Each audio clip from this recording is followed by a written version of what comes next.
morning, everyone. Topic today is AI copyright law, and we're going to talk briefly about CRISPR patents, or the CRISPR patent. Before we get started, I thought I would do a little introduction myself, because some of you are new to the group and don't know my background. I thought it's useful to know people's backgrounds when they give talks. I have a bachelor's and master's in physics, PhD in biophysics, with a thesis on quantum chemistry of biological molecules. Following the PhD, I did a lot of postdoc work and had a faculty position doing basic research in the areas of biochemistry, cell biology, cell physiology, embryology. And I actually went back in the faculty position, went back to physics, where I was working on magnetic resonance, MRIs, and actually was working on some of the chemistry and phosphorus compounds that can be used in MRIs. Most of you probably know that the MRI that you get is hydrogen, but there are other atoms that we could use for MRIs. During that faculty position, I was given the opportunity to go to law school. So I went to law school, graduated in law school. I left academia, went to Washington, D.C. to see if I could find a position where I could combine my law school education and my experience, many years doing basic research in various scientific areas. I had a lot of offers in a sense, but being federal government, they weren't funded, so I didn't get the job necessarily. So it fell into the fact that biotech was just starting at that time. I was hired at the patent office as a biotech examiner. I was one of the first biotech examiners at the U.S. Patent Office. Stayed there for 3 years. Came to Boston, so I got on the other side of the desk, came to Boston and practiced patent law for the second career. I've retired. I am somewhat do some consulting, but I spend most of my time thinking and reading areas that I have background in and try to keep up, and I'm drowning because there's so much going on. To me, biotech is really the place where a lot of things are happening tremendously, and we can have some talks sometime about some of that stuff. So with that as a background, let me go on to the first part of it, which is going to be the CRISPR patent. Now, CRISPR is an acronym which the term itself is no longer what the acronym was supposed to stand for. It has a different meaning. Just like AI, back in the old days, AI meant one thing. Today, the abbreviations or the term or the word, the initials AI means something else. So that's what happens to language. It does morph all the time. So you kind of have to know what's going on, keep up with it. Let me give you a brief introduction of what CRISPR is so we can talk about the patent part of it. CRISPR is using an RNA sequence, 10, 20 or so nucleotides, that is ribonucleic acid nucleotides, joined together with phosphodiester covalent bonds, just like mRNA. It's what's called a leader or a guide group. Now, that particular RNA is meant to bond with hydrogen bonds to pieces of DNA. So it recognizes DNA, or at least a portion of that sequence of the genome of DNA. It will hybridize with that, so it settles in on a quite specific spot on that. The RNA that is part of CRISPR, on one end of it is a group of proteins. They're fairly large. These proteins, once the RNA binds to the DNA, these proteins now cleave the DNA quite precisely at a specific spot that you want it to cleave at. So what happens now, DNA, the genome, has been separated into two separate DNA molecules at that spot. What happens subsequently, not part of CRISPR, but there are a number of other reagents that could come in, and you can do two things. One is that you can take off nucleotide and nucleotide on each side of this, so you can take parts of these nucleotides out. The other thing you can do is you can bring in other pieces of DNA and join them. So you can join the DNA back together. So you can add genes or you can add sequences of DNA. So those are two things you can do with it. Today, CRISPR is being used, as probably all of you know, in the general public.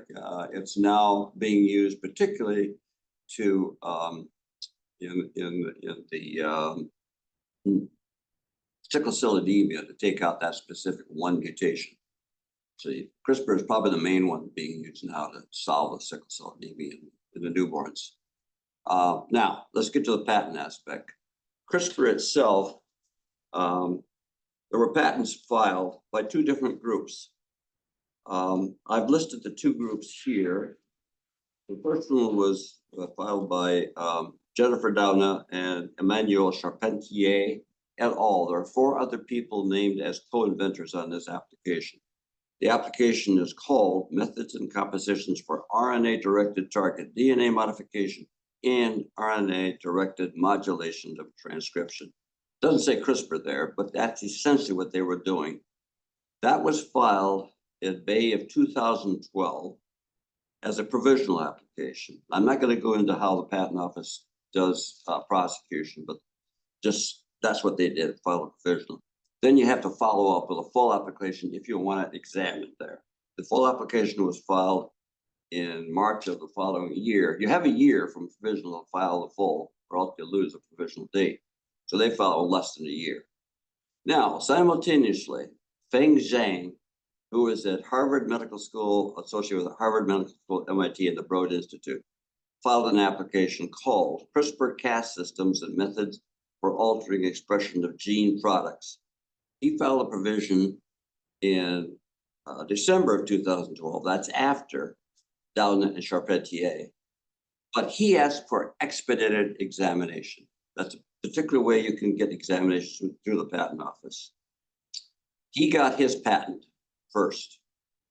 So now we have disputes going on between those two parties. By the way, UCal Berkeley is the one that's doing all the legal work on it, and the Broad Institute is the one that's doing it for Zhang. So there's disputes going on, and there's a number of disputes trying to figure out who is it that invented what we now call CRISPR, the way I described it to you. And this dispute has been going on since then. It has not been totally resolved yet. As of May of this year, one of the appellate courts has asked to have the two sides brief it on a particular aspect of getting to the inventorship of CRISPR. And they're supposed to make a decision sometime this fall, October, November, something like that. So we're still there. We don't know which patent is going to be said to be to be the inventor of CRISPR. Why is that important? Because in patent areas, you have what are called dominant patents. Some of you may be inventors on patents, you may have gone through patent applications and so forth. But in the patent world, if you have a dominant patent, which usually comes out right after a major breakthrough has been made, it's going to have lots of commercial applications. People who want to do those applications, perform those applications, often have to get royalty from the person who has the dominant patent.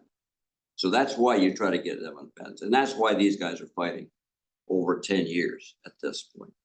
All right. So dominant patent is what you want. And that's what these guys are going after. They're spending millions of dollars on these, on the legal aspects of this stuff now. So right now, we don't know who it's going to be. So far, Zhang is the one that has always come out on top in the US. At this point, that's where it is. His patent will dominate. Okay, so Broad will dominate right now, but we don't know. It's still an open.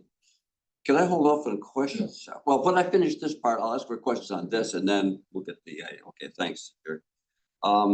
In Europe, it's just the opposite. These patent applications were also filed in Europe, and in Europe, it turns out that the first patents to be issued were to Doudna and Charpentier. And those have dominated, or those have gone through all the time. Again, the fight, still fights going on there. This dispute still raging in Europe. And so far, that's the way it's been. And last year, let me look at my notes here. Yeah, last year, the Doudna and Charpentier patent had to be withdrawn, but it's only for technical reasons. It wasn't because of anything inventorship or anything like that. It was just technical things that we go through examination. It's been reestablished, and now that one still is the dominant one in Europe. So we've got, not only do we have disputes between two parties, but we have disputes between areas of the world where the patent is going to be dominant. Stay tuned. We don't know what's going to be. We've got now 12 years, 13 years since these patents were filed. Patent applications were filed. They're still going. Okay, go ahead, Jerry. Well, I'm wondering about timing. Yeah. This has been going on for a long time. When Joseph Priestley discovered oxygen, he went and showed Antoine Lavoisier in Paris his discovery. Antoine Lavoisier immediately published a paper basically plagiarizing what Priestley had shown him. But Priestley had a printer, had not gone to press, but he had a printer's receipt. And the printer's receipt, he was no fool. He got that receipt before he went to Paris. And that's why Priestley discovered oxygen and not Lavoisier. Mm-hmm. So why is timing not everything that this person did it in May and this person did it in December, open and shut, he's first, he's second? Okay. Today, in the patent world, first to file is the one that gets the patent. But when these people filed, that was not the case in the US. It was first to invent. So inventorship. When do you know they invented it? Huh? By what way, how do you establish they invented it? You go, the patent office particularly, and the courts will look at all the records going all the way back. They'll look at the notebooks, they'll look at what people have said, what they published, what they've talked about. I've done this as a patent attorney, gone back and trying to figure out inventorship. That's what they do. In Europe, the same sort of thing is going on. It is the first to file, but okay, that's okay. But do you really have an invention? That's the other side of it. Do you really have an invention you're claiming? And if you don't have the invention, you're not the inventor on it. So that's the way it's fought in Europe. So you've got two ways of fighting this battle. Patent law is fun. Jerry, if you're interested, there's a book by Walter Isaacson called The Code Breaker, which details everything that Dick was talked about and the discussions back and forth. Zhang and Doudna were working together at one point in time. They talked to each other. They didn't work together. They just talked to each other. You may be reading some summaries, and I've actually gone back and looked at some of the documents way back. Well, you're probably right. But they did correspond, and they both knew what was going on. It wasn't two people in two caves in two different parts of the world that happened to invent it. This is very common. Well, that's academia. But you and I could produce a document from 5 years ago showing that we discussed something. Yeah. But the fact is, Isaacson's book is well documented, and it's a really good and readable book that talks about all this good stuff. Science is done like that. I mean, we talk to each other. Yeah, we go to meetings, we talk to each other, even though we're competitors. Okay, so you can kind of tell. So that's what, yeah, you're right. This is exactly what happened. So Zhang knew what these guys, Doudna and Charpentier were the ones really, they got the Nobel Prize. And I think rightly so. Okay, because they were the ones who really broke this thing loose, particularly Charpentier. She was the one that really made the big breakthroughs back in the late 1990s, early 2000s. But Zhang was the one who really looked at what's going on in eukaryotic systems, in other words, humans. Yeah. So that's why. Carl has a question too. Yes, my question is just, do these two patents cover exactly the same thing, or are they so different and overlapping? They overlap, yeah. That's the key to this whole thing. I don't want to go into details about what they cover, because we spent a lot of time talking about that. But yes, they overlap. They cover, particularly they cover the use of CRISPR in eukaryotic organisms such as humans. That's the key here. Okay. But yeah, it's overlapping. Copyrights. The first part of the talk is going to talk about copyrights in general, but I'm going to skew it toward AI and copyrights. Most of you probably are aware, because you're from the computer industry, a lot of you. There's a lot of court work or court disputes going on in the copyrights and AI. For example, New York Times versus OpenAI and Microsoft. That's been going on for 2 or 3 years now, since AI came out, at least into the public. Another case is a number of authors, a number of publishers versus Anthropic. Anthropic makes Claude, for those of you working with the large language models. Last Thursday, Anthropic said that they want to settle this case. It's a court case. They want to settle the case. They want to pay a lot of money to the publishers and the authors because they, in the facts behind it, they pirated a large number of books, thousands of books, and that's what they used to train their AI system. Okay, so they're going to pay a lot of money out. They propose to pay a lot of money out and destroy their copies of the books. The judge in that case, I think, is going to rule tomorrow whether he's going to accept the settlement. So it'll probably be settled, but that's where we stand as of today on that one. There's a number of other cases going on between copyrights and AI. Now, let me talk about copyrights in general first, and we'll get to where we are today as far as AI or computer material is concerned. Let me say something about my background that I forgot to say. My computer experience is nowhere near as good as yours. I started out in the computer area with IBM mainframes or IBM machines, and we programmed them using wires. We wired these machines. This was long before solid state devices or coding as you type in now, ever before that. Okay, so that's how I was introduced to programming. When I was getting my PhD, I had to learn Fortran. So I'm pretty conversant in Fortran. I understand Fortran quite well. I only used it for the PhD. I didn't use anything after that. Since I've retired, I have taken online courses in Python. So I have a little bit of acquaintance with the Python. So I've got some ideas of these languages and how they work and what goes on. And I pretty well kind of know how the computers work, but you guys know a lot more than I do about it. And that's going to become evident as we get into some of the hard details. So let me start off with copyrights and really what they are. First of all, legally, a copyright basis is based on the Constitution. Now, all of our laws in this country are sort of a top-down approach. We start off with the Constitution. Whatever the Constitution says, that's what you rely on. That is topmost.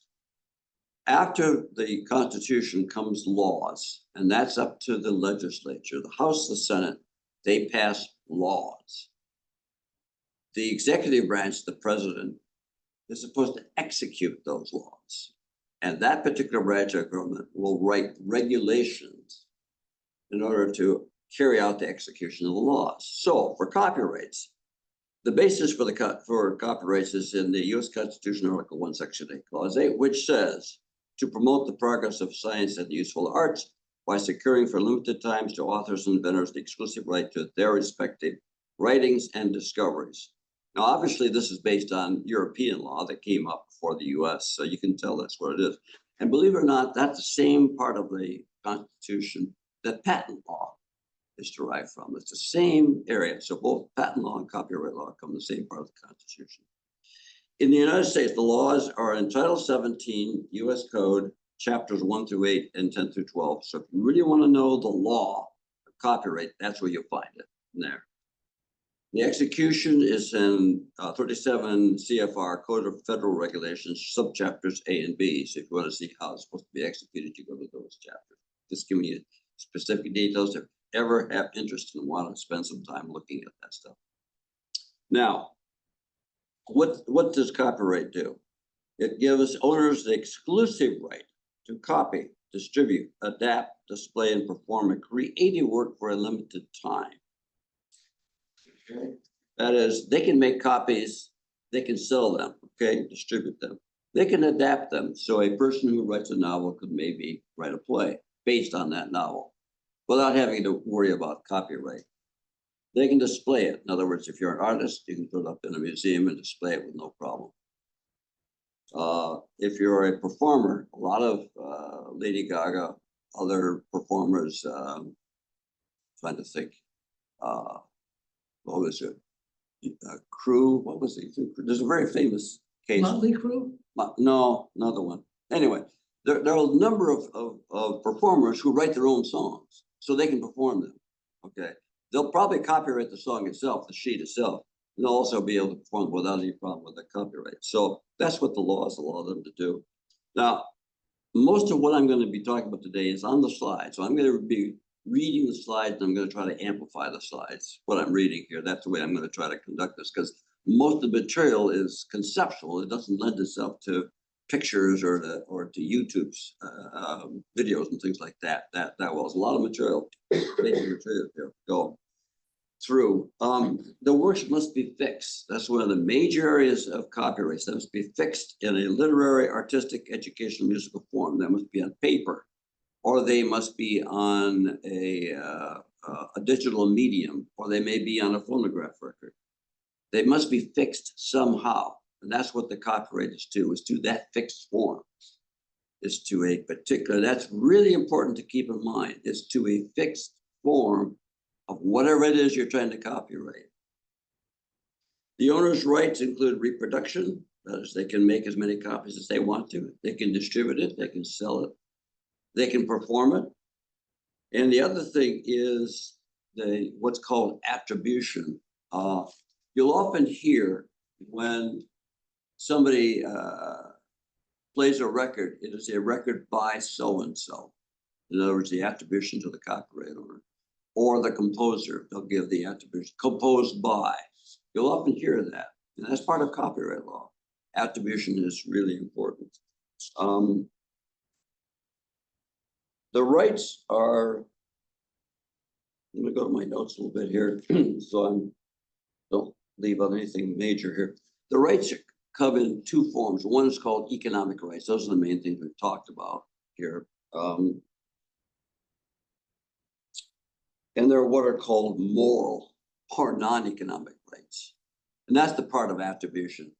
For example, you cannot say anything derogatory about an author or a composer or somebody who has a copyright, or you could be sued for copyright infringement just by saying that. That's a non-economic but a moral right that they have.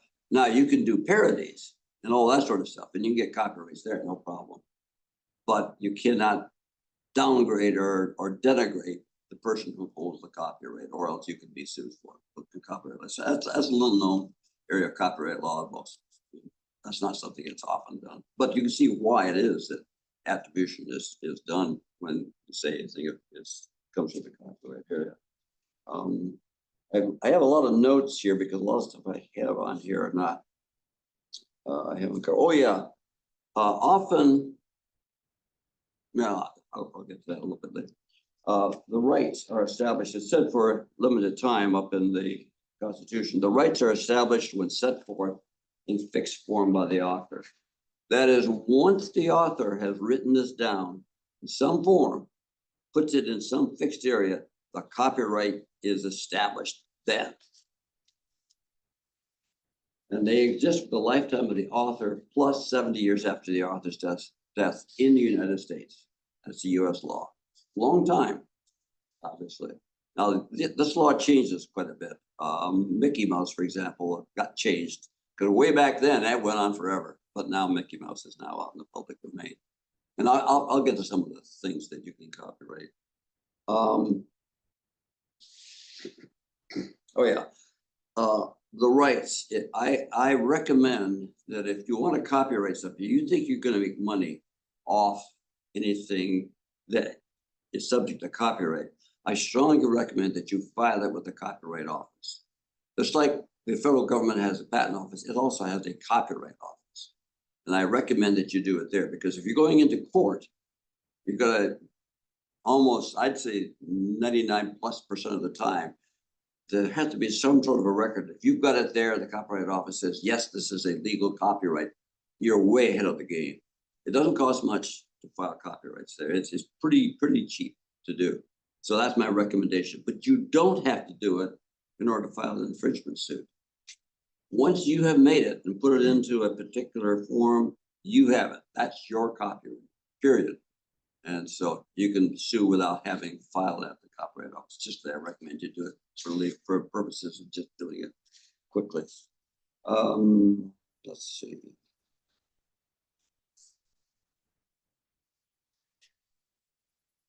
Oh, one thing about copyrights that I want to make clear here, it is to the expression rather than the idea itself. So whatever is copyrighted, there are certain ideas. For example, a novel and a book, there's lots of ideas that flow through that novel. The character developments, things like that. That's not what the copyright covers. It never covers that. It only covers how it's expressed or what is expressed. So that's a big major thing to keep in mind. Always, ideas are not copyrighted. What's expressed is copyrighted. All right, let's go to eligible works. What can be copyrighted? A number of things. I've listed several here, but it's beyond that, but I get you some sense. Poems. Poe wrote poems. Hawthorne wrote some poems. You know, people who write poems, that's copyrighted. Theses. If you were a PhD student and you wrote a thesis, that's subject to copyright. Okay, you have a copyright to that. Theses also are published in a lot of places too. Somebody has an idea and they make a thesis about it. They really do a lot of research, go back into it. So they write a thesis and they publish it. Okay, so theses is a more general term than just an academic thing. Fictional characters, Mickey Mouse, Superman, that's copyrighted. Those are copyrighted. Even though they're characters, they're copyrighted. That's the only area of intellectual property law that covers them. There's nothing else in that law that would cover that. So whoever made that character, they want to cover it somehow. That's how they do it. It's in copyright, believe it or not. Plays, obviously, that's written form. Literary works, any kind of literary work, doesn't matter what it is. Motion pictures, obviously. It's in a fixed form. It's either video or on film. Motion pictures are copyrighted. Choreography. People who write down how to do the dances and stuff like that. It's written down, that's copyrighted. Okay, that's up to copyright. Musical compositions, obviously. If you write a symphony, you should have some rights to it. That's copyrighted, or any kind of a sound thing. Sound recordings, phonograph records, digital media, and so forth. Paintings, obviously.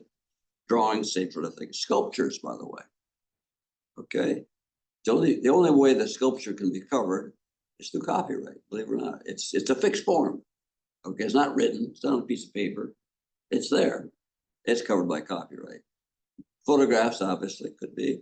Computer software, interesting enough. Back in the 1970s, computer software was deemed not to be subject to copyright. So some of you probably were writing code, things way back before the mid-70s. You couldn't get a copyright to it. However, in their infinite wisdom, the legislature, the U.S. legislature decided, okay, there's so much going on here. There's so much tied up into it. There's a lot of economic value to computer code. So they decided, okay, we'll allow that to happen. So now computer software can be copyrighted as of the mid-70s. Yeah, let me say something about that. Now, let me hold on. I'll come to that. In other words, what I'm going to talk about is how you file this stuff within the Copyright Office and so forth. Okay, radio and TV broadcasts. Any kind of a broadcast that's over the medium, that's also covered by copyright. So if you were to record a radio or a TV broadcast, you can watch it. And we'll get to how many times you can watch it and so forth, but you cannot reproduce it and sell it. You can't make copies of it and sell it and put it out over another medium, okay? Because it's covered by copyright. Industrial designs. Now, by industrial designs, I mean things like architectural drawings, or Monopoly board game. The actual board itself can be copyrighted, okay? That doesn't mean that somebody can't come along and make some big changes to it and not violate the copyright. They can, but that's a gray area. We're going to get into that gray area toward the end of this talk.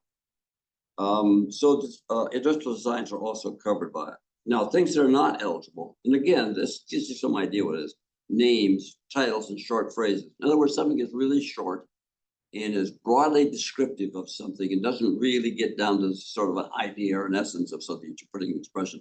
That's not covered. So you can't copyright your name. Sorry about that, guys. Now, let's go to the other side, and let's say that you're being sued for copyright infringement. You've done something, you copied something, you distributed it, whatever. There are defenses. There are a number of defenses that you have against the infringement, and I've listed, I think, most of, not all of them here. First of all, you didn't know about it. You're innocent of previous work existence. You didn't know about it. Okay, all you got to do is say, "Oh, I didn't know about it." And what you do is destroy what you have. You're not going to do it again. You're okay. You don't have to pay. You're innocent of it. Okay. If you independently created it, and this is interesting, you can have two people can get a copyright the same thing if they made that expression at the same time. You can have independent copyright owners on the same material. Very rare, but it can happen. Work is in the public domain. That is, the enforcement time has expired. In other words, past the 70 years after the death of the person who had the copyright, or the person who had the copyright of the group that had the copyright has dedicated it to the public. Say, okay, I'm not going to enforce the copyright. It's free and open to anybody who wants to do it. It's like open source software, free and open to everybody. Okay, that's true. You have a license to copy. I mean, it's sort of obvious. You can't be sued if you have a license to it from the copyright owner. So your license has the defense.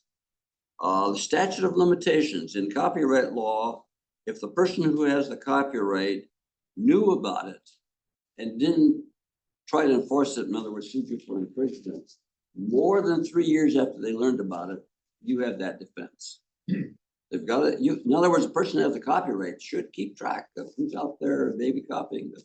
They got 3 years to sue. If they don't, it's gone. They don't have that right to sue.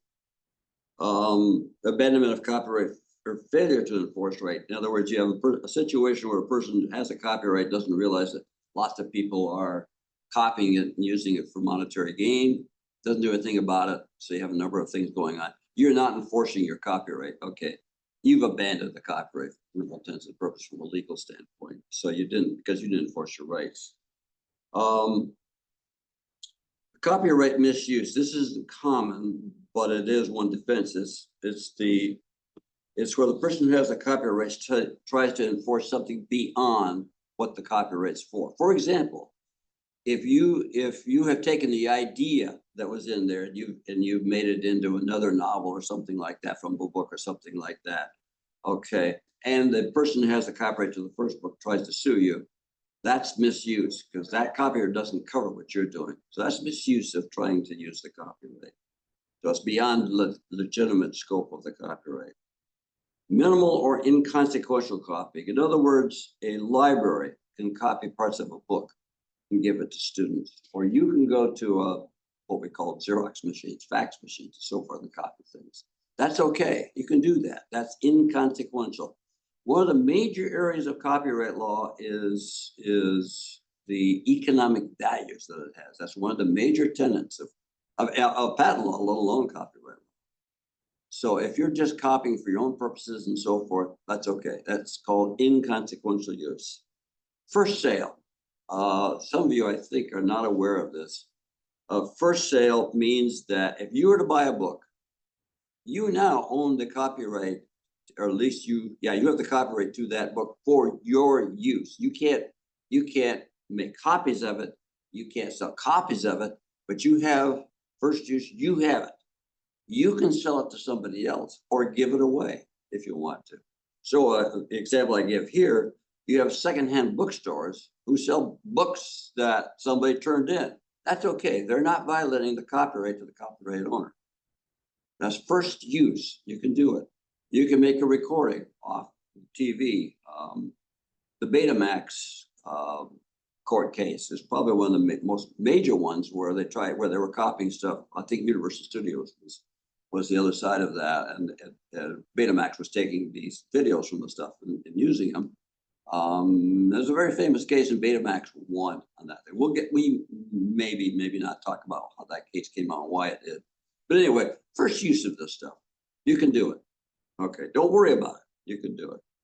And finally, fair use. Now that's a big area of infringement defense. And in court cases, that's going to be the one that's really going to be used all the time. For example, Anthropic. That was amazing. And we're going to go through 2 Supreme Court cases where fair use is the major area of discussion. Okay. Let's see if there's anything else I want to talk about here. I don't think so. Okay, now let's go to something kind of take a breath now. I've got a couple of these slides where I'm going to show you something. All right, this is supposedly the first AI image to have a copyright. In other words, I said images and photographs and things like that can be copyrighted. Now, supposedly this is the first one to actually have a copyright. It was done this year, January 30th. It was called A Single Piece of American Cheese. It was done by Kent Kiersey from Invoke Corporation. Let me put Kiersey here. Okay. Invoke is a small company. I think it's on the West Coast, and it creates. It's an AI platform who is selling AI stuff. Anybody that wants to use AI to create something, you can come to a company such as this, and they're created using AI. Now, when you file for a copyright at the Copyright Office, they don't just take it. They see whether it fits into the description of materials that I went through that fit into the categories of things that can be copyrighted. Today, something that is done by AI alone cannot be copyrighted. 0. The Copyright Office will not accept anything that's done strictly by AI. The Patent Office the same way. They will not accept, and they have never accepted anything done by AI. What you have to do is you have to put the AI with some other part of the invention or something that you've done to it. So in the Patent Office, you put it's a method or something like that, and that method is what you're patenting. You tell the Patent Office what AI you used, how you used it, where you got it from, and so forth, and they'll accept it. In the Copyright Office, there has to be some material change to that AI image or whatever it is before the Copyright Office will accept it. And that's what happened here. If you look on the left, that's what was first made by AI. That was the output of AI. Now, let me read you the prompt that Kent Kiersey said to the AI. As you all know, you can say things in AI. You put it in descriptive form. Tell the AI to make a picture of it, and it'll do it. Okay. This is what he did. He said he wants it made with fractured glass, faces and facets, several pattern of glazed brushstrokes, spaghetti noodle hair. That's all he did, and that's what came out. One on the left. Not bad for that kind of a prompt.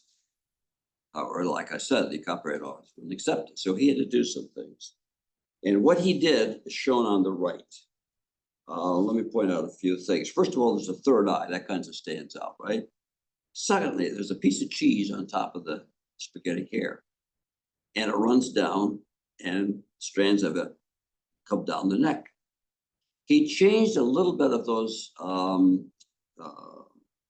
pieces of mosaic glass in there. You can see there's some changes in colors, accentuations, and so forth. He changed the shape of the face a little bit. So there were a number of changes that he made. And he kept submitting this thing as he was making these changes. And eventually he did enough that the Copyright Office accepted it. So the Copyright Office, the reasoning they said was it has to contain a sufficient amount of human original authorship in the selection, arrangement, and coordination of the AI-generated material that may be regarded as copyrightable. So it's what the human did that makes it copyrightable, And not only that, the AI aspect of it is not covered by the copyright. It's a part of what is in the copyright, but the only thing the copyright really covers is what the human did. Interesting concept, but that's what's going on. That's where we are with that. Okay. Now, that's pretty well. Couple parts of getting into the depths of copyright law. There's two areas that I'm going to talk about that are in the copyright law that I want to discuss for a few minutes here. First, it's called a derivative work. A derivative work is an independent expressive creation which includes major copyrighted elements of an earlier copyrightable work, and these derivative works are themselves copyrightable. However, to avoid infringement of the earlier work, the owner of the earlier copyright must give authorization to prepare the derivative work. In other words, the person who wants to make a new copyright will get a license from the original copyright maker or user or copyright holder, I should say. So let me give you one example. Let's say there's a picture that you've made and you have a copyright to that picture. Somebody can take and somebody wants to do something to that picture. They want to alter it. They want to put, let's say, they want to put a mustache on the character. They want to make big ears. They want to make the person bald, make one eye closed or whatever it is. Okay, they can do that and get a copyright to that. However, they have to get a license from the original copyright holder to make that kind of alteration to that picture. Just as an example. I'm trying to think of if you want to make a play from a novel, okay, and you're using the basic storyline of the novel. You're not changing the storyline much at all, but you're making a play out of it. Yeah, that's a derivative work. So you must get a license from the original copyright owner of the novel to make your play, and itself is copyrightable. So examples I've given here: translations, so translating to another language. Okay, cinematic adaptations, again, taking a novel and making a movie out of it. Musical arrangements. There's a lot of arrangements out of music, particularly in the popular music genre. So a lot of that goes on. So what happens, the person who makes a new arrangement has to get a license from the original person. They make their arrangement, and that's copyrightable. Sculptures based on drawings. So if somebody has a drawing, they want to make a sculpture from it, you go to the person who has the drawing, you get a license, you can now make a sculpture from it, and you get a copyright to that sculpture. And then finally, as an example, compilations. So this is in academics or other areas where there's a large body of works that you want to pull together, make a compilation of it, you want to talk about it. Okay, you can do that. You can get a copyright to it, but you must get a license from the people who wrote or authored the first pieces of material that you're going to put into this compilation. You're not changing that. You're just putting it into a big compilation. You get a copyright to it, but what the materials, each individual material is in there, you must have a license for that. Minor modifications of an earlier copyrightable work are also derivative works and are copyrightable. For example, editorial revisions. So if you are an editor and somebody comes in with a novel and you make some, you want to make some major revisions to it and not have the author make those revisions, you can do that, but you must get a license from the original author to do it. And then you can copyright it by those editorial revisions. Annotations, where you take a piece of material and you make some comments about it. You're annotating and you're saying something about what was originally put forth there. If you elaborate, in other words, you broaden out the scope of that. If you add things to a particular copyrighted material by doing that, that's a derivative work. Or if you somehow modify, which is what I said there, if you take a picture and you just do things to it, really make it quite different. That's a modification. Again, it's the same. It's a derivative work. You can do it, but you got to get a license to it. Now, in such instances in derivative works, the underlying pre-existing copyrightable work within the derivative work is not covered by the derivative work copyright. The only thing that's covered is that material plus what's in it. Okay, it's what I said about that picture that was copyrightable. That AI stuff was not part of it. It was what the human did to it that really made it copyrightable. So thus, other creators can produce copyrightable works from the underlying copyrightable work itself. That's one of the purposes of copyright law, is to make it so other people can be creative. I'll say it right now, I may say it again in one of the cases. One of the things that goes on in our human inventors to be creative is we copy. Whether you like it or not, or whatever, we copy all the time. We're doing it all the time, anything we do, okay? Let me give you one example. In popular music, you will hear the same 3 chords played, or a system with 3 chords played over and over again and everything. I hate to burst bubbles, but next time you listen to almost any popular music, you're gonna hear 3 chords played over and over and over again. They're not exactly the same chord, but that form is the same. The first chord is a major chord. Second chord is usually an augmented 7th chord. Third chord is a diminished 7th chord. Back to the major chord. It's bum, bum, bum, bum, bum, bum. It's always the same. Okay, listen to popular music, and that's very common there. Okay, so that's okay. It's fine to do that. It's sort of a genre that's there, and just do it. Classical music the same way. Okay, we have 4 movements to a symphony. It's very common. The form itself, a lot of the basic things that's in there, that's okay. That's fine to do that. We copy all the time. That's fine. But it's in the copyright law, what it is the actual expression itself that you're trying to copyright in order to make money on, or at least hold some authorship or holder or creator value to you. That's why you copyright things. Let's see, is there anything else in derivative I want to say? Yeah. Okay, the transfer, okay.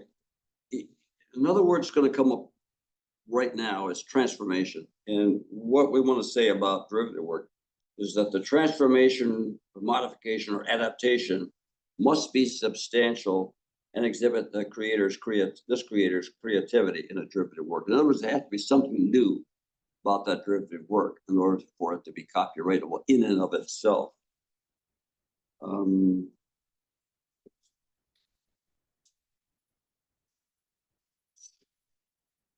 Okay, now let's go to what's going to be the major thing from now on: fair use. Oh, hopefully we'll cover everything. This is the big exception: fair use. To promote freedom of expression, the Copyright Act, in that particular section or chapter, no, section, allows unlicensed use of copyright protected works under certain circumstances. Now, there are 4 factors, and this is laid out in this code, in this law, that are considered in determining fair use. The purpose and character of one's use, including whether the use is of commercial nature or is for nonprofit educational purposes. So-called transformative uses will more often be determined to be fair use. An example here would be if you take a novel and you change that novel in such a way that the underlying theme or the way that the characters move throughout the model,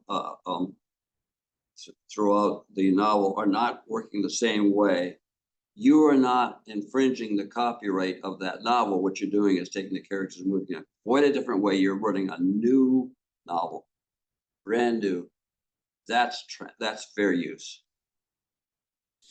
So it's kind of it's kind of something we often do fair use, not even know that we're doing it. So that first thing is the court looks at what's the purpose of the use of the person that's copied, supposedly.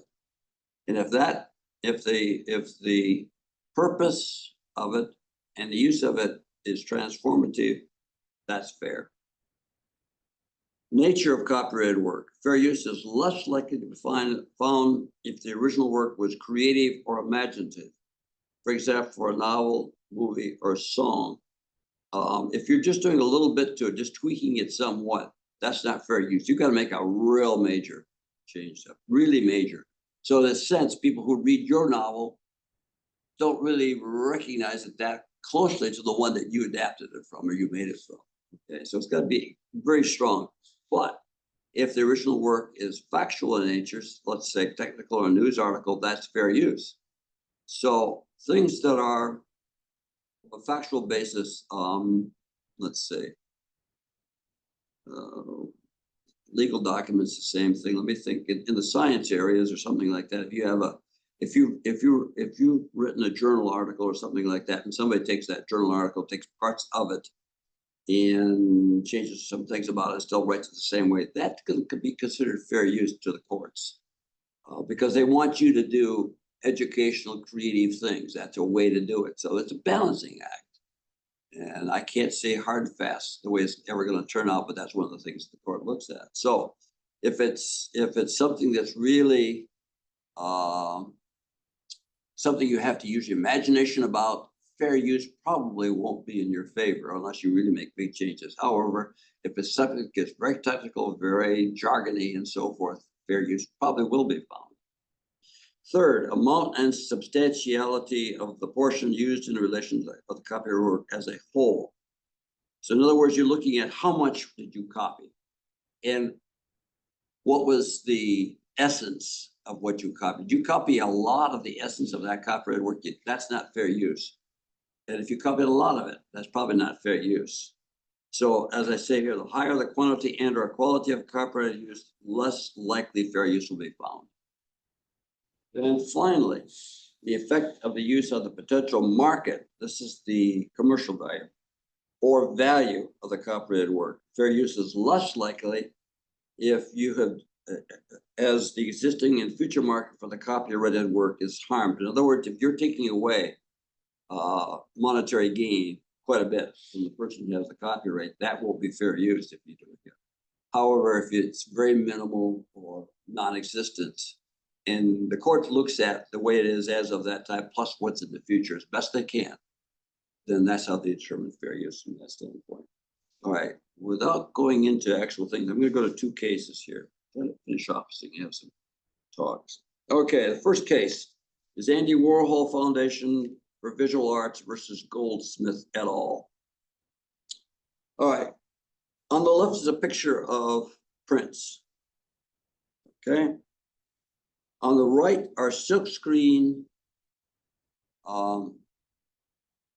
made by Andy Warhol, taken from this picture of Prince.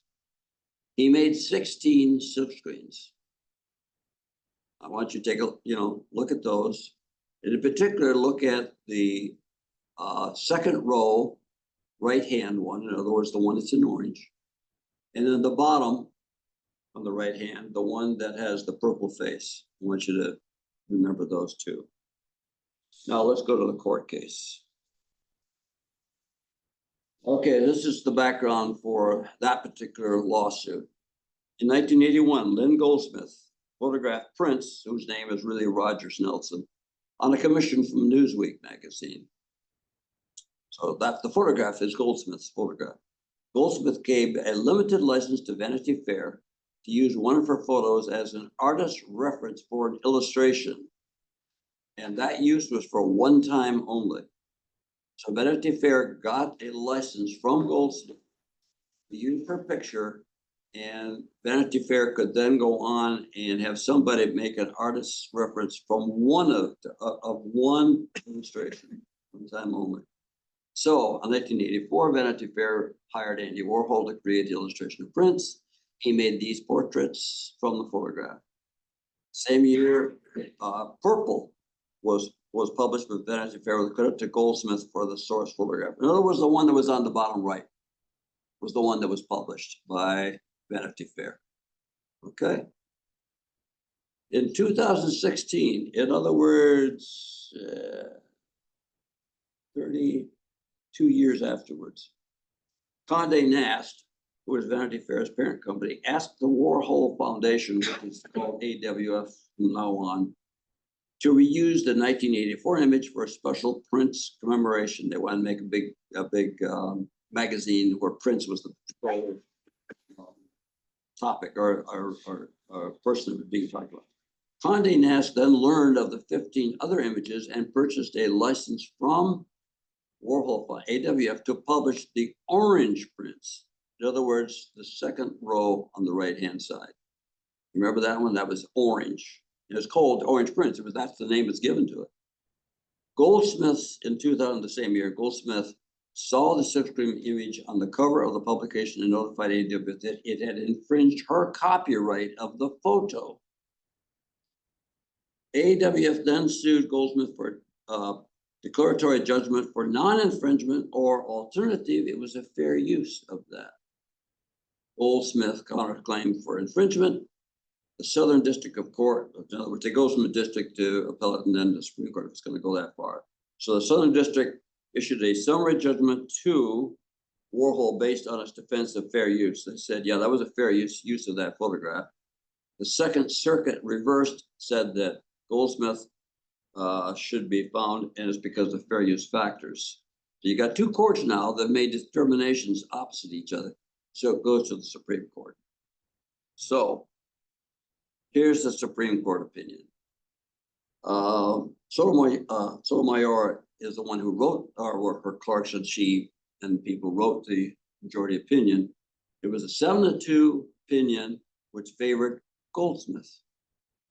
In other words, it's not fair use. Okay, this is the analysis that they went through. I'm going to speed through this a little bit so you get a little bit of time to have discussion here. Number one, orange illustration was not transformative. In other words, it didn't have a different message or meaning from the photo. You were looking at Prince. You were looking at that particular image of Prince. That's what you saw in both of those. So Warhol didn't change it that much. It didn't have a different character or further purpose than the photo. Now, the whole purpose of the photo that was in the orange was the same as the photo that was given. So, as I say here again, transformative degree must be higher than for derivative work. Okay, just emphasizing. The court said something I said before. If it's transformational, you can get fair use, but if it's not transformational, you don't. And in this case, it wasn't transformational. Secondly, the commercial purpose was the same for the photo and for the illustration. So the suit was to the orange illustration, not to the original use of the photo, which was the one that was purple. There were different images that were used to be published, okay?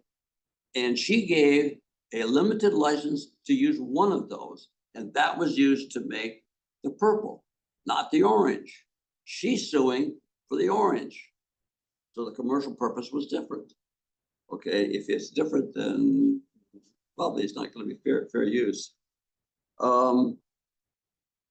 There was an argument made by Warhol that says that later the transformative illustration to portray Prince as iconic rather than as a musical artist in the original photo, not germane here, since the commercial uses of images are the same in both. What AWF was doing, they were trying to say, okay, this is a major publication that's showing Prince as being an iconic figure. Whereas the original publication, he was just one of many good musicians of that time. That's what they're arguing here. And what the court says here, no, that's not germane here because you're both trying to sell magazines. It's the same thing for both of these situations. In fact, Goldsmith had been using Prince pictures. She was well-known photographer for years. She had licensed a lot. And she had licensed pictures of Prince a lot. So she was in the same field. So they were competing against each other. And if that's the case, then fair use probably won't be found. So that was okay. Just going on that they didn't argue factors 2 and 4, so we won't talk about that here now. There were two opinions. There was what's called a concurrence opinion written by Gorsuch and Jackson. And what they did is that they said there were two things that they considered together against each other. The purpose of the creator of the second work had in mind a character of resulting work and transforming the subject of the works. In other words, Warhol is saying, I wanted to make something really different here. That was my purpose. The second line here is the purpose and character of the challenge work. The Goldsmith position is the other side. And what that is, it's not the person who created it. That's how the court's going to look at it. They're going to look at how does the public view this? The general public, what do they see this as? No matter what the creator thought he wanted it to be, what does the general public see? The general public sees those two pictures together. They're going to see them as being about the same. So as far as the court's concerned, they're going to win, okay? So it's not fair use. There was dissent by Kagan and Roberts. First dissent says commercial aspects should be factor 4 of a fair use analysis rather than part of factor 1. And both factors should be compared with one factor of dominating decision. No, the court doesn't do that. They would take these factors and they consider them together. Okay, so the dissent likes to do it. They like to say, oh, let's take factor 1, 2, 3, and 4, see what they are, rank them, and whoever comes out ahead. No, that's not the way the court's going to do it. And you'll see this always in court cases where the fair use defense is used. Then they said the creativity of the challenge work should be the primary focus. Warhol's body of work is substantially creative and transformed. What they're doing is saying that Warhol is well known for his silk screens. The Campbell soup pictures, for example, are really well known. And in that case, there is no copyright problem there, because what Warhol is doing with those pictures is just talking about how we are in a very commercial society. That's all that was. It wasn't because of the Campbell soup. That was the whole point of that. It wasn't taking Campbell soup and trying to sell it or anything like that. So that was fair use that he did there. So now I talked about the copy. Okay, next case, and this is, damn, we don't have a lot of time, but this is the one that you're all going to be interested in, hopefully. This is Google LLC versus Oracle. This is the one that's had to do with computer stuff. It's the only one that's the Supreme Court has ever decided so far. Okay, give it the background of what's going on here, and I'm going to probably trip over some stuff, and you can correct me at the end if I say something's wrong. Okay, Oracle, which is actually came out of Sun Microsystems. In other words, Sun Microsystems is the one that had the copyright to Java SE, and Oracle bought that eventually. So Sun went out of business, Oracle has it. So it's going to be Oracle that is the one that party to the lawsuit. In 2005, Google acquired Android and wanted to build a software platform for mobile devices, cell phones, and so forth. Google's offer to license Java SE from Sun broke down because Google thought that Sun wanted to hold licensing aspects to future Android systems. In other words, those of you who program and use Java know that in the Java world, that this was used across a lot of platforms. That's Java's commercial venture. They wanted to use Java across a lot of areas. So they would have licenses to all these areas. As you were using Java, you got a license, you did something in Java, you got another license, and so forth. That was Java's way of doing business. Now, and Sun thought that Google wanted to alter Java to a Google version, thereby eliminating Sun from selling Java to downstream users of Android systems. In other words, what Google wants to do is they want to have the Android system, and then they want to have people, any kind of independent person come in along and make their own code that uses the Google system to do something else with it. For example, write ads.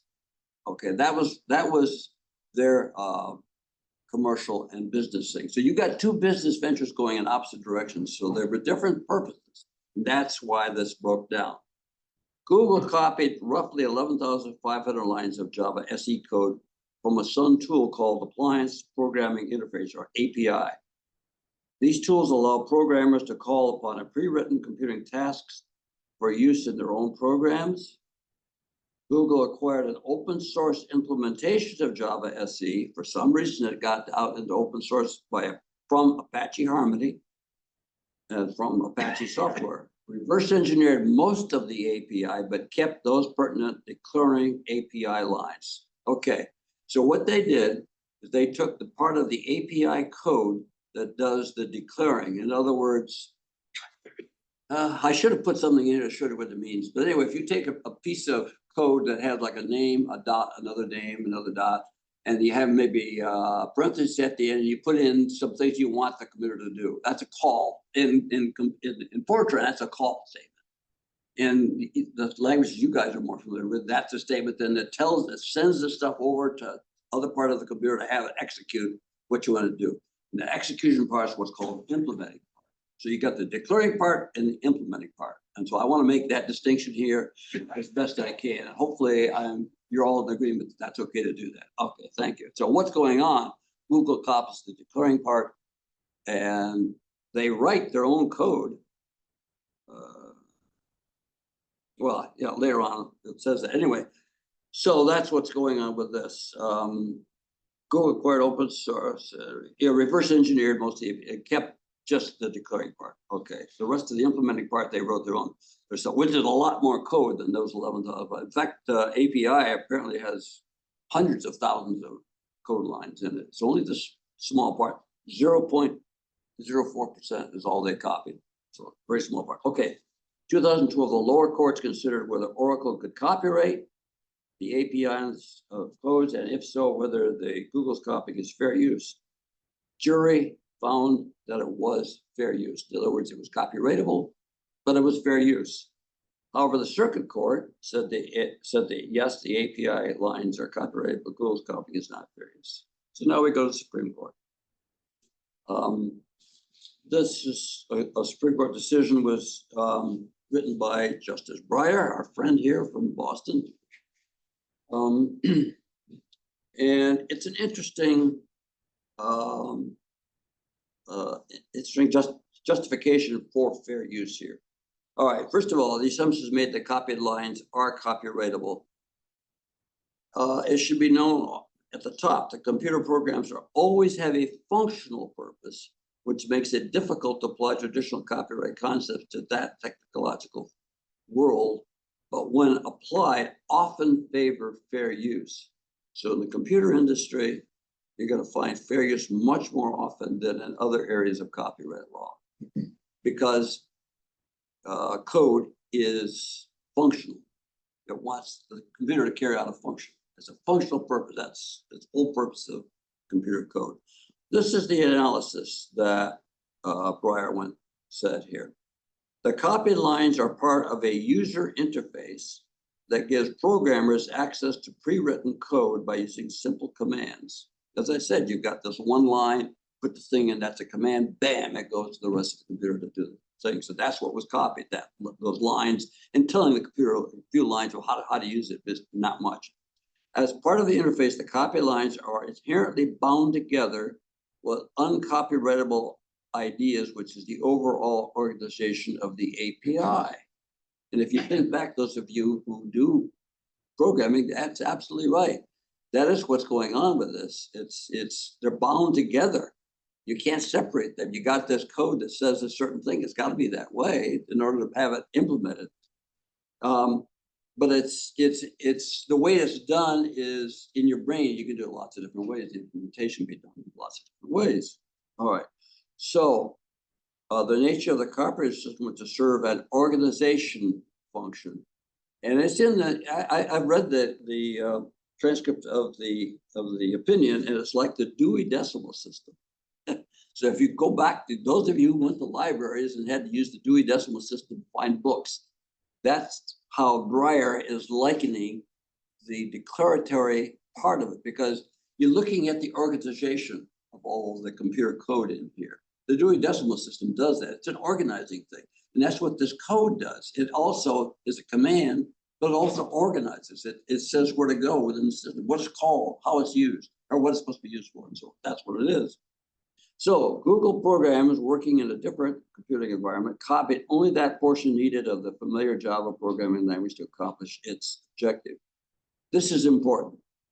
Back then, many people, and probably many of you, learned Java. That was a real big language. And a lot of computer programmers used Java. So they just inherently knew some of these commands and just knew what they would do. So Google, knowing this, said, well, I'm just going to copy those commands and have them just put the command in, and then we're going to write code for how it's being used. And that's what happens here.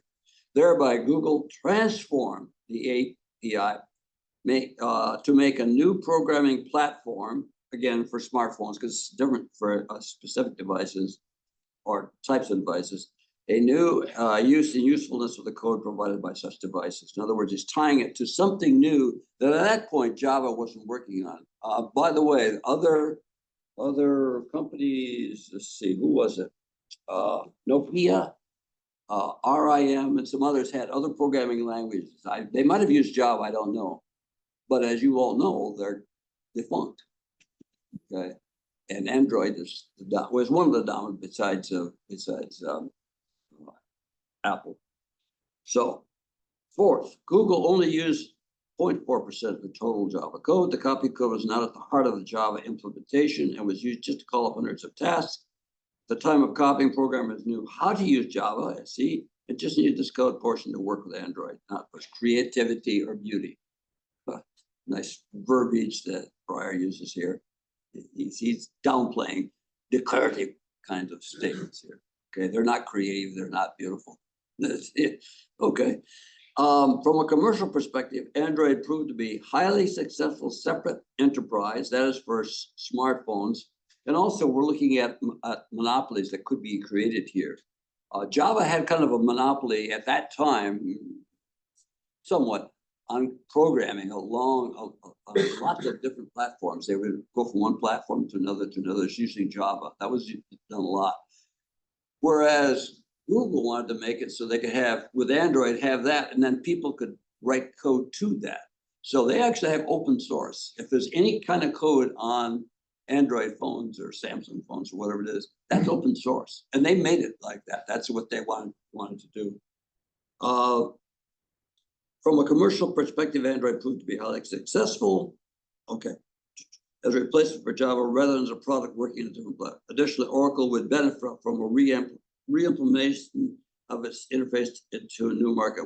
I didn't artfully say this, but what I mean here is that what Google thought was going to happen, and probably would have, is that Java would now take over the mobile phone market if they got into the Android stuff like that, because they would have all Java and everything would have, and all the people who would be writing to it would have to use Java. And so they have to get a license in order to write to that kind of a device. And so anything like ads and things like that, they would have to get a license. And that's not what Google wanted to do. They wanted to be just to sell people to write ads. So just all that added on. So that's the majority opinion. That's how it was decided. Now, let me give you, let me get some. The dissent was written by Justices Thomas and Alito. The dissent says the majority opinion makes a new distinction between declaring codes, that is, which names a method, defines the information to process, and defines data output. Okay, so hopefully that goes with what you all know as, and as I think of as, declaring codes, and versus implementing code, which makes step-by-step instructions for the method to run. In other words, how you're going to carry out this particular calculation and computation to work. And that was all done by Google Code, the implementation. And which Congress has rejected. Now, I don't know about that, but supposedly Congress rejects it. I think it's because Congress has never made a real statement about the difference between declaratory and implementing code. So I think it's a pretty strong statement by the dissent to say that, but I don't know for sure. Maybe there's something in the law that says that, but I'm not aware of it. Thus, declaring codes may never be protected by copyright, even though they are inherently bound to each other. You can't have implementation without declaration. Declaration doesn't work without implementation. They're bound together. That's a good argument, I think. I think you all will agree to that. Each requires the other to fulfill the programmer's purposes.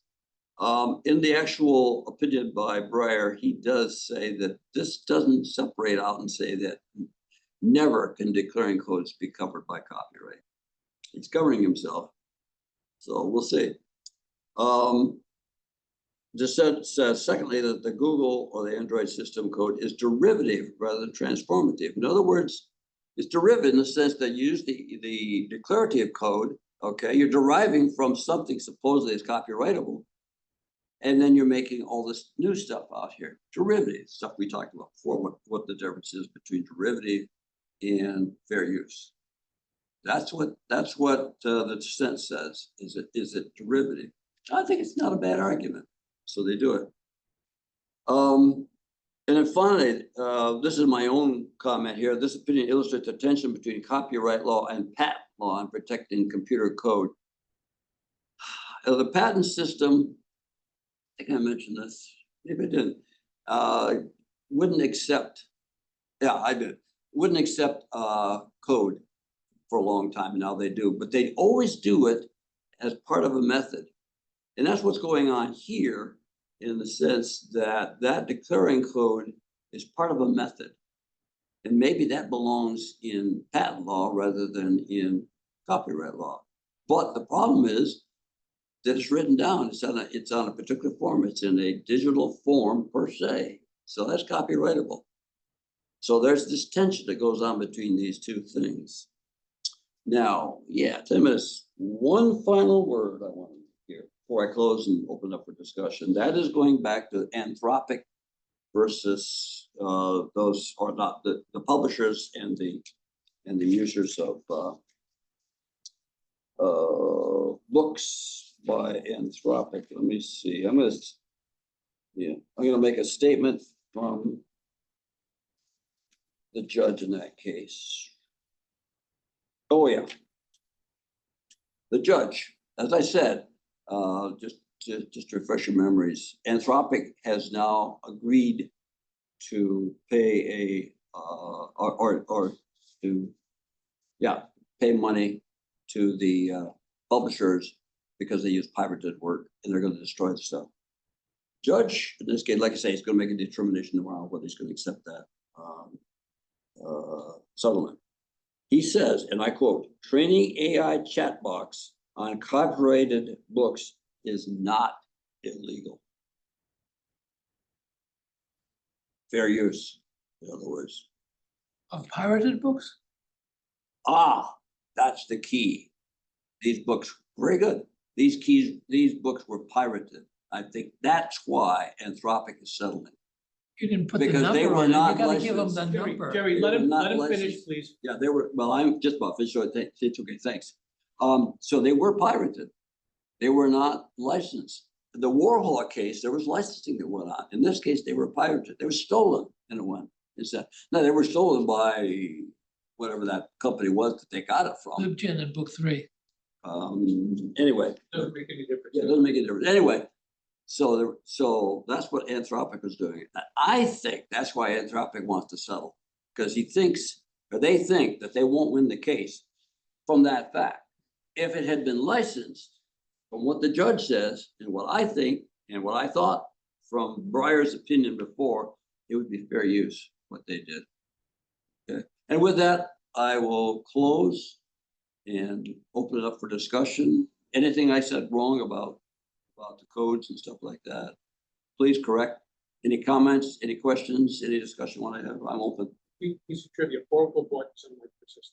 What's that? Oracle bought Sunlight. Is that it? Yeah. Yeah. I knew they acquired, but I didn't know how. Their son was right over here in Burlington. In That's right. I California. remember they built a big They built the factory. whole I campus forgot there. about- That's right. It's an Oracle bought them. Yes, yes. So Okay. Sun got the rights to Java through Oracle got the rights Oracle to got the Java. rights from Sun. Yeah. The Yeah. purchase of Sun, they bought the assets, they got. Right. That's Trivia, it. That's no all. big deal. That's good. No, that's good. So a question about the pirating, quote unquote. You can, like Napster, way back when with music, you can get literary works the same way. I've never known that, but okay. There are Right. places you can get literary works the same way. Okay. I have a license. I bought the book legitimately. I'm allowing my friends to read it. Multiple friends to Yep. read it. Fine. Is that fair use? Yes. I don't think that goes without qualification, right? I mean, You're not you forcing. could obliterate the commercial Right.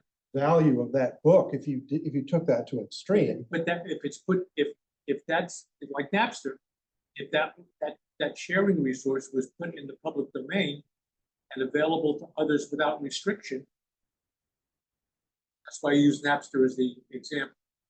if you take that book and put it in the public domain without restriction, I'm sharing it with not one person, not two people, but anybody I want. But are you making Confusing money set of from words it? there. You No, can't take that's something, one of you the can't major take points. something that's operated by someone else and put it in the public domain.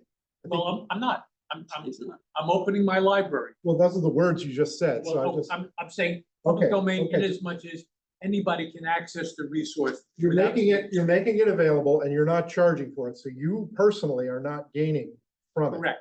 So that's one standard. If you were making money off that, it'd be an easy case. Full stop. I'm not, Right. I'm just But opening my house like a It's library. not anybody uses. necessarily as simple as you just not making money off of it. If you're infringing on another person's right to make money off of it, essentially by giving it away, that could be another argument against But I that didn't- being fair But I use. didn't hear that. The question I would have is, do you remember what happened to Napster? That's true. Yeah, right.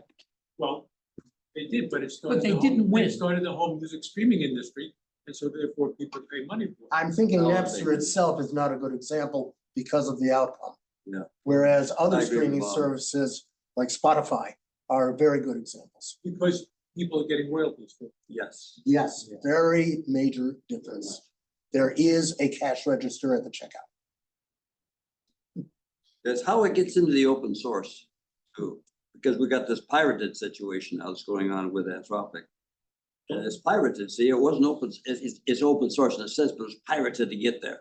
If you I think you guys are illegally get to open Using source. open then source in a it's- really distorted way. Open source doesn't just mean you're throwing it out into the open. That's right. Open source has a much more specific meaning. Yeah. Than just, it's just available. I mean, don't conflate those things. It's how you got there, yeah. So if the judge says, okay, it's a good settlement, does that become part of the common law because there's no determination? He just says, you two settle among yourselves, good luck to you. It is part of common law, but it's not settled common law. In Well, if other he- words, other courts will look at that case and see what this judge did, but they'll also look at what was said and how it comes out. They'll use it, but it's really buried in the rest of the way law is looked Yeah, at. Jeremy, that's- that's like the road decision. Road decision was decided, but somebody picked a nit with a dissent and decided to escalate it, and they reviewed that nit and decided, yeah, it was wrongly decided, so I'm.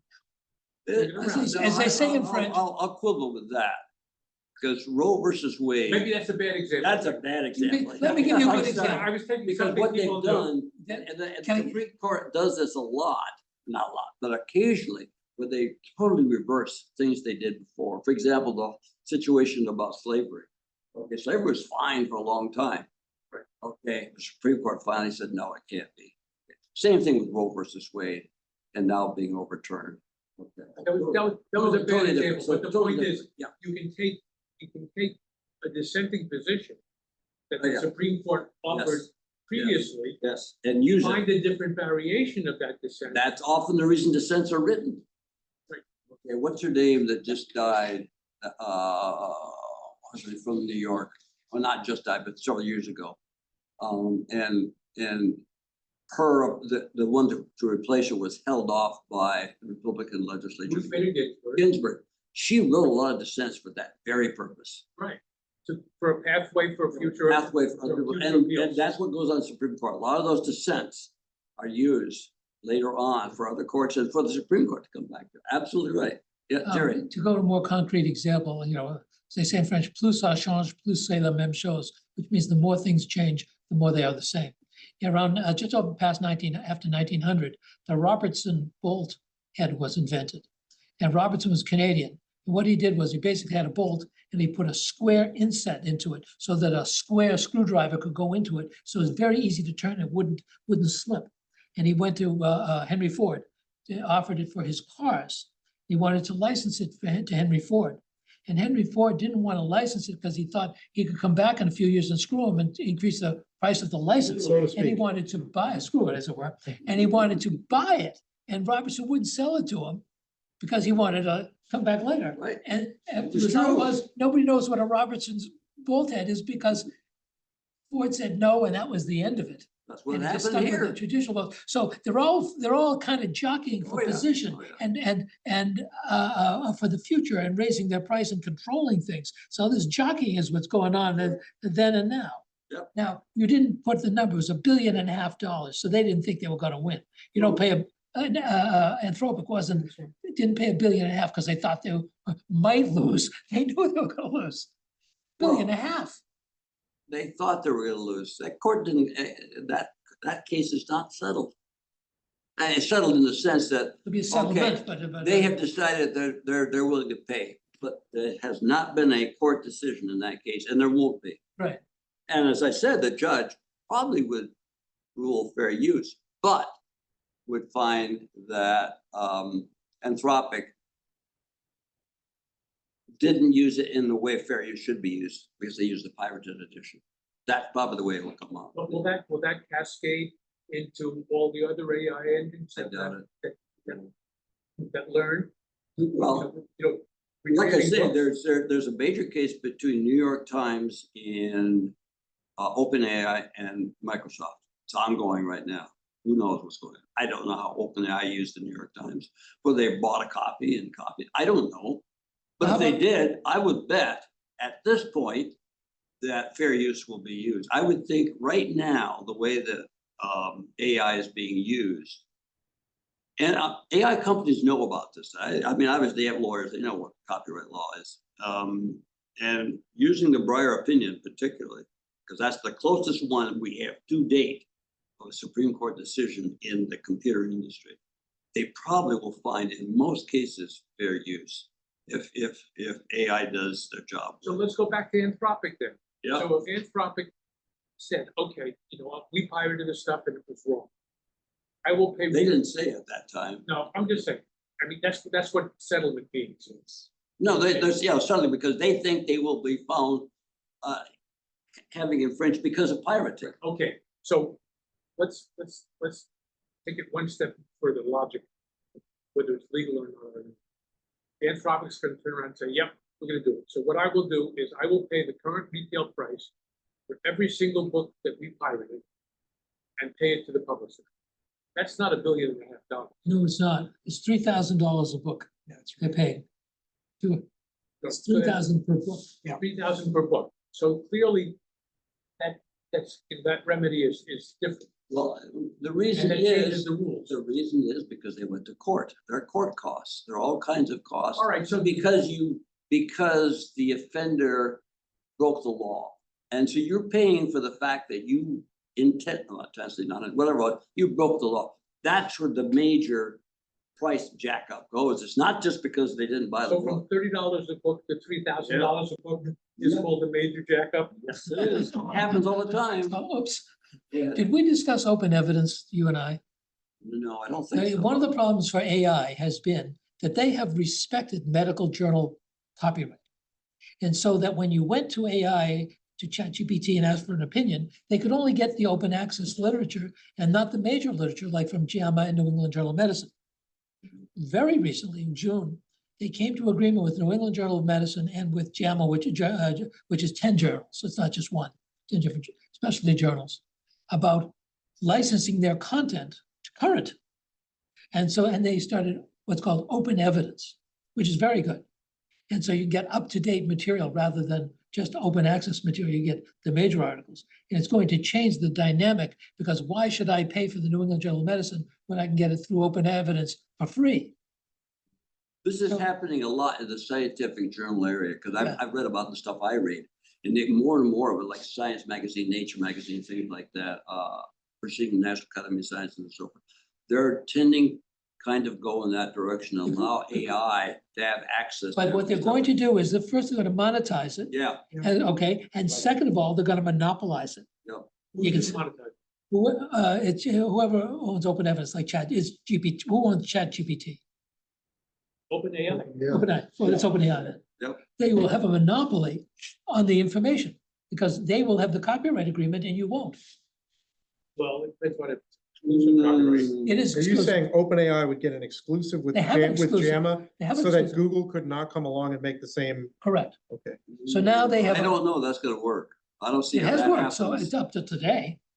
I don't- They have- I'd be they have surprised if permission to they can use have their- that much of. They have to train their LLM on these major journals. That's right. And they're By the way, they're can you making stop offers sharing? people can't refuse, and pretty soon they will have a monopoly on the information.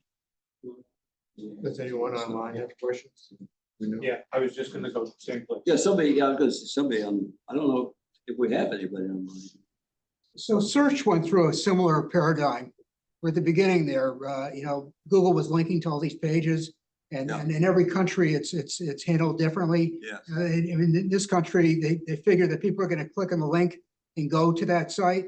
Now, with AI, they're surfacing all that information that was on the page, they're not getting there. So they're not receiving that revenue stream that they would have got before AI started sucking up more of the content and putting it out there. So, they're really suffering, and that's gonna cause issues like you're talking about. It's Yes. different to link versus showing the content. And the cost is not equally borne by all sites. Smaller sites are disproportionately impacted. And this has been quite a discussion that's been going on about just how far the AI should or should not be allowed to go, and just how far it can be allowed. to Yeah, they're go using their under AI copyright and law. showing us, That was the Guys, thing, that was the- guys, one that was- conversation, please, because the microphone picks up everybody. That was the thing that was happening in the Oracle Google situation too. There were a number of what's called amicus briefs that were filed. Most of them filed by big companies that were siding with Google. The only amicus brief that I know of that was filed that sided with Oracle was done by the US government. So a lot of this goes on. It's going to be happening in the AI way now too. So I don't know how that's going, but they do listen. The courts do listen to what's going on out there in the world. I had a point of confusion when you presented the synthetic artwork, the mosaic of Yes. of stained glass. Yeah. Spaghetti lady? The spaghetti, the American The cheese, cheese, whatever yeah. it was, Yeah. cheese head. I didn't understand the distinction between why one was considered an artwork and the other was, or copyrightable. Yeah. And the other one was not, whereas to my sort of just first glance view of those is those are just two variants of an artwork. That's right. I mean, that is part of the problem in copyright. What happens in these situations is that AI comes up with something. But right now, you cannot copyright something that AI has generated, even though you give it a command or you direct it to make something, it comes up with something. Copyright Office will not allow that to be copyrighted. So what the Copyright Office is asking for, and again, let me just say what they say, and then it's very general terminology. But that's what the Copyright Office will do. Let me see, it's the The one case. you're looking to. Oh, okay, here it is. Right. Okay, sorry. It has to contain a sufficient amount of human original authorship in the selection, arrangement, and coordination of the AI generated material. In other words, you have to see a difference that the human put on enough. And like I say, he had submitted these things as he was making changes. And the Copyright Office was not accepting them until it got to that final point. And mainly the main final point, A, was the third eye and the cheese and how the cheese became more of a focus in that. It's very subjective, no Okay. doubt about it. So was it that artist's intent to find that line and to become sort of famous for having said, here's something that's one iota on the one side of the line, and here's where we cross the line? So he was trying to sort of map out that Yes. frontier. And since that's January this year. Because Since most that- artists would not say, oh, That's right. here's exactly how I created this thing. I That's- use this tool and that tool. And a lot of music is Yes, synthetic, yes. but nobody comes in and says, well, here's my recording of this pop song. Oh, by the way, I used a drum synthesizer and I used auto tune and I used this and whatever, and there's really no human content here. They're not going to document that, right? So they just say, here's my recording. What I think There- Nick is trying to say is if you get done with all the iteration, you can end up with, you know, a final single prompt. And start from the original, where you started originally, and combine all the steps you did. There was no prompt in that artwork, You only saw the end result. right? Well, there was a prompt to get to the original. Of course, like I said, there's ways that music is produced and things like that, but those are not part of what's presented to the copyright Let me office. finish what I wanted to say. Okay, go ahead. So you have a prompt, and then you iterate on that prompt many times until you come to your final art. I think what Dick was trying to say is that if you asked to put all that single prompt, the final prompt, as the culmination of all the work into a single statement, that statement, quote unquote, is copyrightable, because that's an original piece of work. It came out of your brain. The resulting image did not, but the words used to create that image are copyrightable, because that came. No, it's actually the image that's copyrighted. It's not the Well, words that went to it. It's the image itself that's copyrighted. Because the only way you will get that exact image is using the words that I used. Not only that, but now what goes on with images and in video is that you take these tools and you make the changes yourself in that stuff that AI is presented to you. So you change all that stuff using AI kinds of tools to do it, but you're doing it individually, little by little, making those. That's going to be copyrightable. So let me ask the same question slightly different. There are n number of tools that will create images, right? More than one. Yeah. I go through the exercise in tool A, and I create this image. And I tell the AI, I say, write a prompt that will let me recreate this image at will. It'll come back and it'll give me a complete prompt. Yeah. Okay? I take that prompt. Now I own that prompt because that's my original work. That's, I think that's mine. Yeah. I turn around and go to tool B or tool C. Yeah. I use the same prompt. Yeah. I get the same, or maybe even different piece of art because of it. Aren't those original artworks? You mean made by by different AIs using the same prompt? Yes. No, because AI, if you give a prompt, any prompt to AI, the Copyright Office will not take that. It's AI generated, even though you give it a prompt. I don't care where the prompt came from. It doesn't matter. So It doesn't matter where the prompt came from. thank you, Steve. We do have a planning session next week. And I just want to say that. I don't think Is it online there'll be only? online that wants to ask a question. It'll be online only. It will be online only, and I'll tell Jonathan to make Yes, it. 1:45. Are there people online that want to ask questions? I'm looking here, I don't see any hands. Okay. So explain the difference to me, Dick, Yeah. because every AI engine is different. Yep. It gets from point A to point B in the guts of the engine. That's the way the code is written. It's different. So therefore, the results may vary. Yes. So therefore, why can't I take the same prompt and go from engine 1 to engine 2 to engine 3 to engine 4 Yeah. and get these whole series like Andy Warhol did, maybe, right? With his 16 different images, Yes, silk screens, yeah. right? Get all these different images Yeah. of Mona Lisa with a mustache and a mole and glasses, Yeah. right? Yeah. Do I own those as individual artworks? Is that You own it, but that wasn't fair use, as was pointed out by Sotomayor. right? But That wasn't fair use, except for one, which was licensed. That wasn't fair use. That was more derivative. But Cheese Lady Yeah.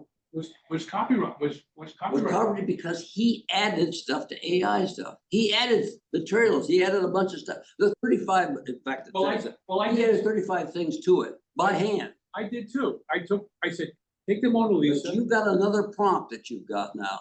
You said that you got what you wanted, and you said, now generate a prompt for that.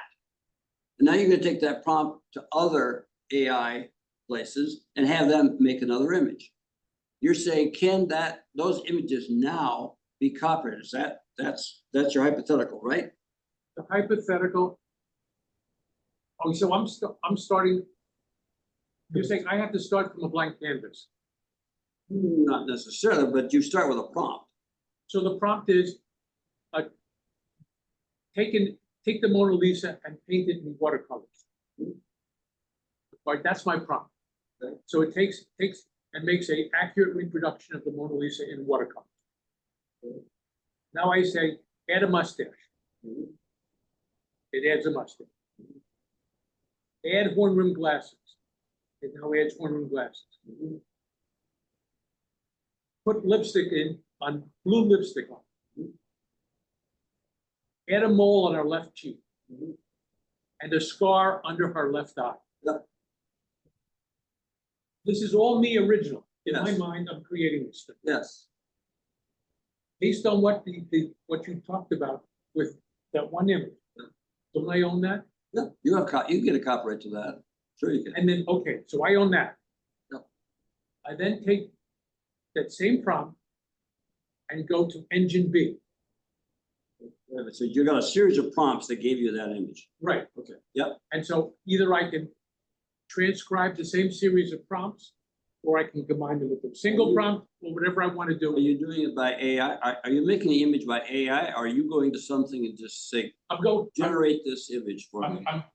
I'm in AI. I went to AI. I went to DALL-E to use an example, right? Yeah, Dolly's a good one. All right. Yep. So I go to DALL-E and I say, I go through that series of prompts. Yeah.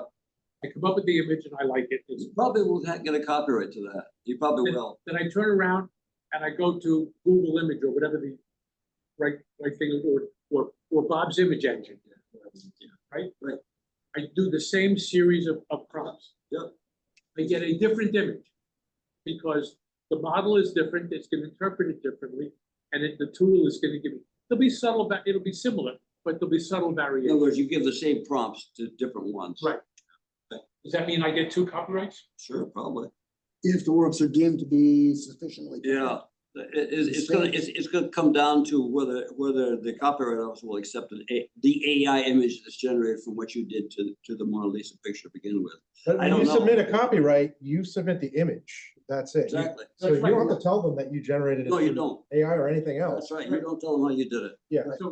So But see, what this guy wanted to do is to have AI. Right. This was a special. This guy walk wanted to through have the process. AI image. Exactly. That's why it says the first AI image. Yeah. But in general, different general, yes. products running, if you take the same, you can copyright a string of commands. That your thing could form a limerick or something like that. There could be some artistic value or not, but it's a piece of text that you personally generated that seems to fall generally under copyright, unless there's some special exception that you happen to copy something that someone else did or something else. But that's a copyrightable prompt.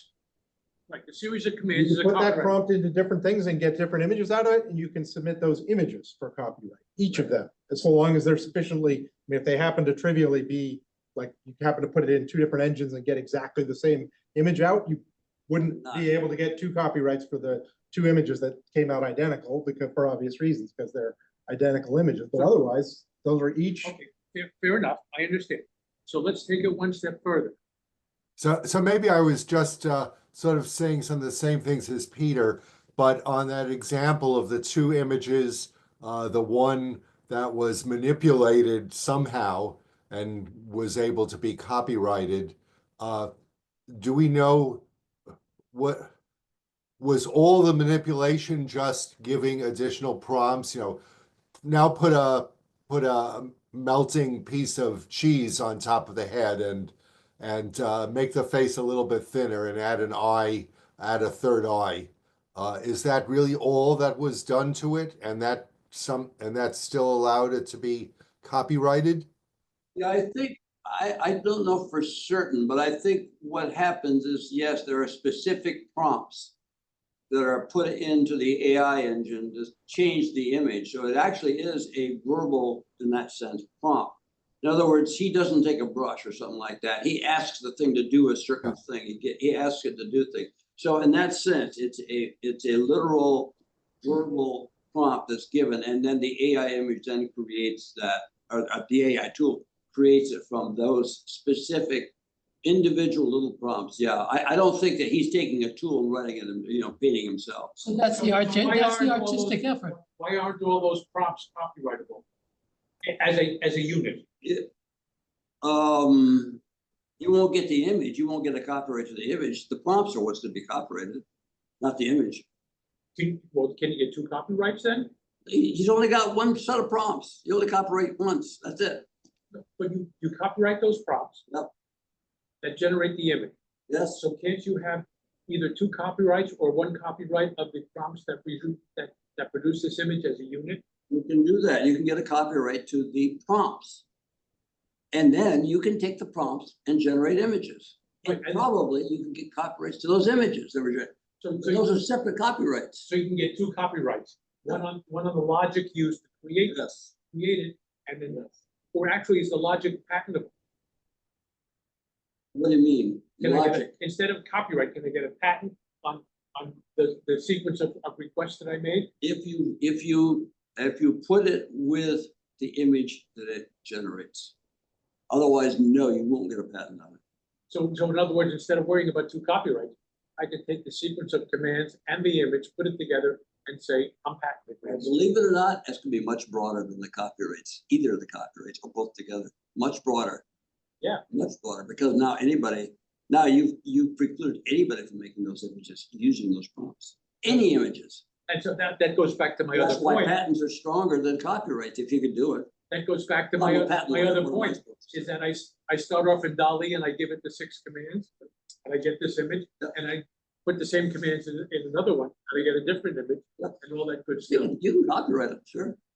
So I can copyright it, but it is patent, It'd be that stronger. sequence is patentable. Stronger. Well, the generalization, Yeah, the as long as it's generalizability of put that with patent is questionable, because like, that would be like saying, I took a word processor and I use it to generate a book, and I'm gonna patent that process of generating a book. Because I used a tool that I have a license for to do a thing, doesn't necessarily give me the right to patent. But doing there all are two instances of that. independent outcomes.